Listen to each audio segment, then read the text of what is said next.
We are looking at how to pronounce the name. Well, this verb, essentially this word, originally from Latin, but that exists also in Italian. In Italian it means to live, and I believe it's the same in Latin as far as the meaning is concerned. So in Italian it's said as vivere, vivere. Now in Latin it would be pronounced rather as vivere, because V is pronounced like a U, so U, vivere. Latin, vivere. Italian. We are looking at how to pronounce the name. Well, this verb, essentially this word, originally from Latin, but that exists also in Italian.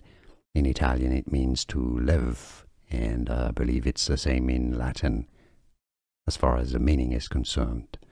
So in Italian it's said as vivere, vivere. Now in Latin it would be pronounced rather as vivere, because V is pronounced like a U, so U, vivere. Latin, vivere. Italian. Here are more videos on how to pronounce more confusing words and names too many mispronounced. Like this video if you found it useful. I appreciate your support. I'll see you soon and thanks for watching.